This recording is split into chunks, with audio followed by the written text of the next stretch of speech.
I want to say thank you, Your Honor, because it's been 27 years I've been fighting for my life. I haven't felt it yet. I'm still overwhelmed. I'm shaking. Case 1, Susan Mellon. This is Susan Mellon, who was sentenced to life in prison without parole based on false testimony. Susan was 42 years old when she was arrested at a McDonald's in Los Angeles, California, while taking her daughter to get a Happy Meal. That was the last time she saw her child for 17 years, as she was charged with the murder of an ex-boyfriend. She told the detective she had nothing to do with the dead man. From my heart and my soul, I would never let somebody do that to anybody. I mean, I didn't hate Rick. I would never let anybody do something I hated. Or I still, I had feelings for the man. He was good to me. He was good to me. He was good to my kids. He loved my kids.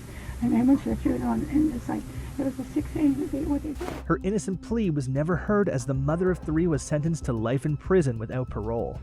She spent 17 years in prison until it was proven that the informant was a pathological liar and an unreliable witness. Mellon's case was finally overturned when the judge dismissed it and set her free. Petition is granted, the judgment is vacated, the conviction is overturned, and as to Ms. Mellon, the case is dismissed. She cried bitterly upon hearing she was a free woman and walked out of the court laughing and giggling with her family. I haven't felt it yet. I'm still overwhelmed. I'm shaking. I think I'm just like, it hasn't hit me yet. I haven't had my breakdown yet either. I keep crying and then it stopped. I didn't know how to fight or defend myself at the time. I was in shock, but God actually reversed my death sentence, and I'm a free woman now. Want me to do the running man? The state of California awarded Mellon $597,000 in compensation, and the Los Angeles City Council reportedly agreed to pay Susan Mellon $12 million. Case 2, Clifford Williams. Meet Clifford Williams, a man sentenced to death for crimes he did not commit in Jacksonville, Florida. At the age of 34, Clifford Williams and his 18-year-old nephew Nathan Myers were implicated in a murder and attempted murder case. The shooting survivor identified both men by name, accusing Williams and his nephew of the crime. Both were arrested, and despite no physical or DNA evidence linking them to the crime, they were found guilty. Williams was sentenced to death, and Myers was given a life sentence. 43 years later, a new investigation revealed that the men were innocent. Just wanted to get out and be with my kids. They was gone, and it wasn't nobody but them. The ballistic reports from the crime lab did not match the original testimony, which was the only evidence implicating the men in the crime. Clifford and Myers were finally set free, and this is the moment they have been waiting for over the past 4 decades. Yes, Your Honor, I'd like to make an announcement. Your Honor, as outlined in our report, the state is not aware of any credible evidence that would sustain a finding of guilt in this case. And for that reason, at this time, the state of Florida dismisses the indictments that were returned against Mr. Williams and Mr. Myers. Mr. Williams and Mr. Myers, the indictments have been dismissed against you. You are free to go, and we are adjourned. After being declared free, Mr. Williams and Nathan Myers hug each other and their team.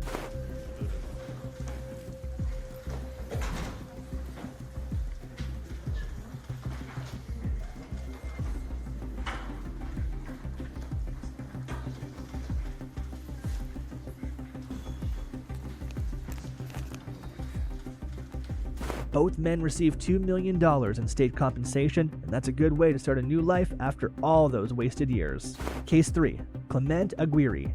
This is Clement Aguirre, who was wrongfully sentenced to death for a double murder in Altamont Springs, Florida.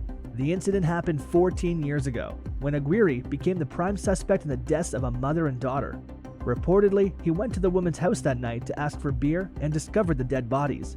He attempted to revive the woman, but panicked and fled home. Aguirre claimed he didn't call the police because, as an illegal immigrant from Honduras, he feared deportation. He was arrested, convicted on 2 counts of first-degree murder, and sentenced to death. I do know that nobody believed me back then. No one. Besides my mother, nobody believed. I didn't do it. I don't kill nobody. 9 years later, new evidence suggested the DNA might have been misrepresented.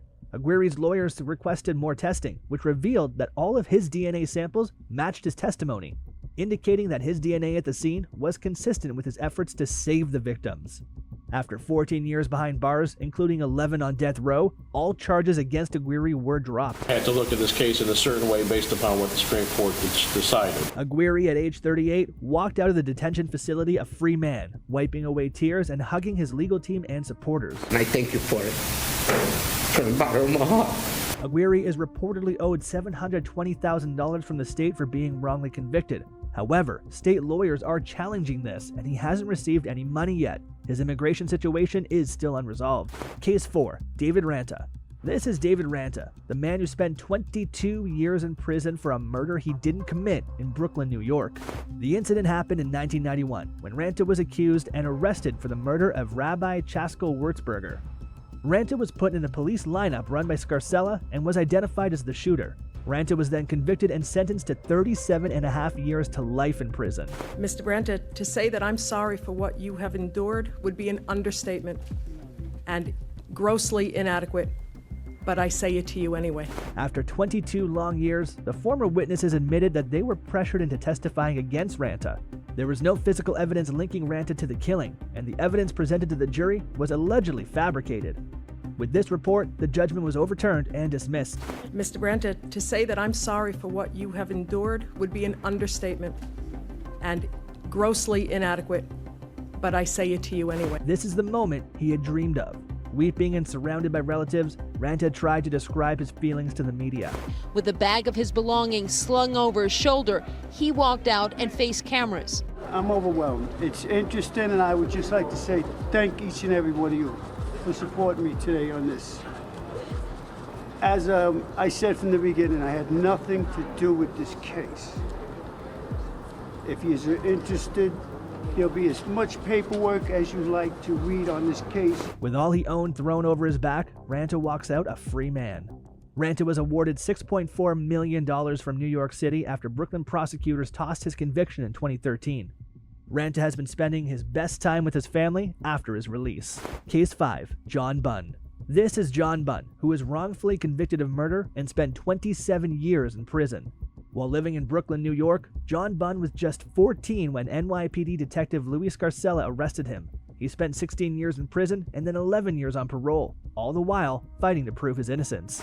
I'm an innocent man, Your Honor, and I have always been an innocent man, Your Honor.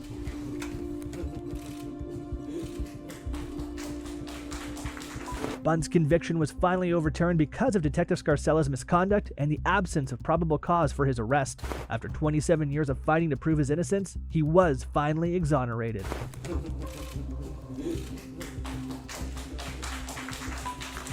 Y'all convicted and had a wrong man in prison, and now y'all still have somebody that's on the loose that's right now that killed someone, and that family out there running free, and I didn't deserve any of that stuff that y'all did to me. Bunn cried as he thanked the judge and hugged his family. I want to say thank you, Your Honor, because it's been 27 years I've been fighting for my life.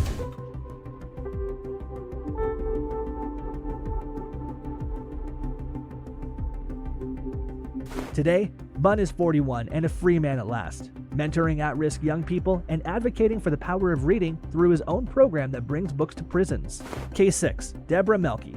Meet Deborah Melky, who was wrongfully sentenced to death and spent 22 years on death row for a crime she didn't commit in Phoenix, Arizona. The incident happened when Melky's 4-year-old son was discovered dead in the desert, having been shot 3 times. Melky was questioned by Detective Armando Salde Jr., who claimed that Melky admitted to arranging the murder.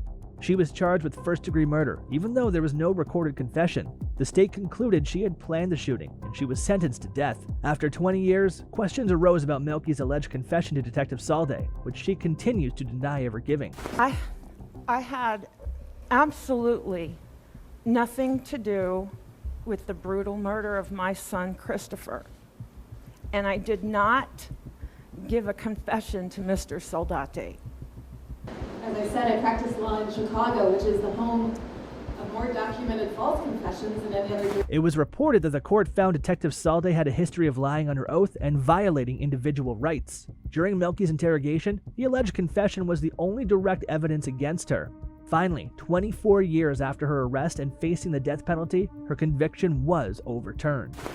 Based on that, I am going to enter an order of dismissal with prejudice on Ms. Mielke's case. It's further ordered exonerating the bond, and it's further ordered releasing her from all pretrial release conditions.